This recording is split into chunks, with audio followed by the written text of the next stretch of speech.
Oh, Steve 89. Well, Home Alone. Um, I want to talk about Home Alone. Now, I have spent the last couple of Christmases home alone. I have family in Tasmania. I used to travel every year to see them for Christmas and Easter, but when my parents died, um, I stopped. I don't get included in my family's celebrations, so I don't travel there anymore. I haven't been there since. And I sort of had to make my own traditions. Now, I used to watch the Carols by Candlelight while wrapping the presents with my mother.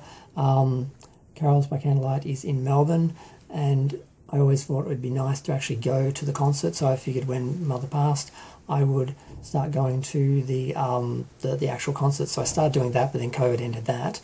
So I have movie now traditional Christmas movie um, traditions, I guess.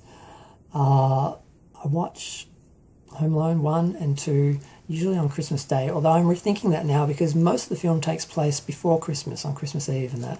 So I'm thinking what I'm going to do is watch Carols by Candlelight, then when I come home or if I'm watching it on TV after it finishes, watch Home Alone at night basically because it'll be 11, 12 at night. Technically Christmas Eve because I haven't gone to sleep yet, but after midnight, so it is Christmas Day. And I'll probably watch them both, the two movies. And I think that'll be my new tradition. The film itself, I do love it. It's a classic. I only saw it a couple of times when I was growing up, but I always loved it. But there was an element of it's a kiddie film because it's this kid running around tricking these robbers, and it's very slapstick and very Wile E. Coyote sort of thing and Looney Tunes. But it has grown on me, and like I said, I started watching it a few years ago because I thought I need traditional movies to watch now, and it was the first one I thought of because I'm home alone. It's Home Alone, and I mean the first thing you notice is the house, and the family and the size of the family and how big it is. And I grew up. I was one of eight, and I had a bunch of nieces and nephews, four of them, close to my age, and one's older than me. And then a whole bunch of nieces and nephews a few years under us. So there's always a lot of people around and always a big family, not a big house, but a big family. And it was always really busy, especially Christmas. I sort of always try to get everyone together for at least one of the, like dinner or lunch. And most of the time we coordinate it, and it's pretty big. So I sort of, it reminds me of just, Christmas with the family, which is good in some ways. Some ways it makes me sad. Other times it's sort of like, well, now I spend Christmas with the McAllisters. But the film itself is fun. Like, Macaulay Culkin is engaging, he's entertaining, like almost every scene works. There's a couple of moments where it's like, yeah, he's a kid, he's acting, it's the best he can do. But the rest of the time it's actually really well, and the direction's really, really good. The story itself, I love the tale of the guy who they say, was a murderer, and he, used his salt to, turn the bodies into mummies, and they're hiding from this guy they think in the neighbourhood is like this murderer. I always like that scene and the play with that, because now you know, obviously, but the first time when you're watching that, you don't know that this guy is, just this harmless guy.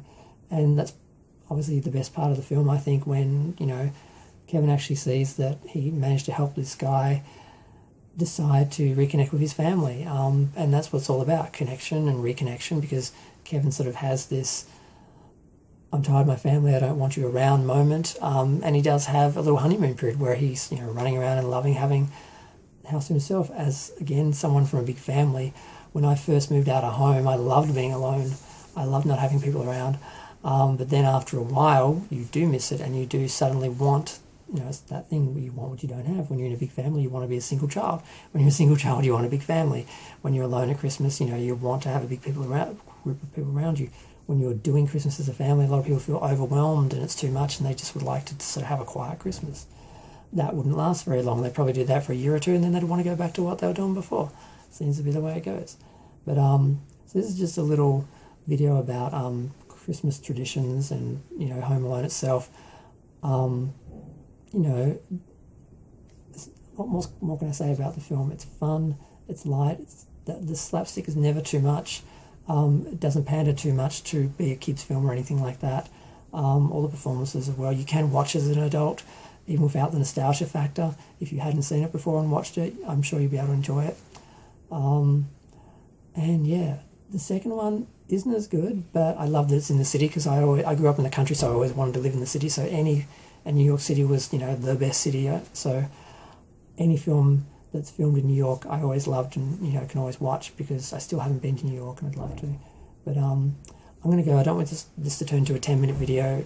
It's just a little video about traditions and my movie tradition now of watching this. And I need to work out more and find some more films to watch at Christmas, because the only other thing I do is watch episodes of TV that are based on holidays, like Roseanne and stuff like that, which is my favourite show. And then other stuff is always on TV. But I'm going to work on that and build up a little catalogue of, traditional Christmas TV shows and episodes to make it a bit easier. Thanks. Bye.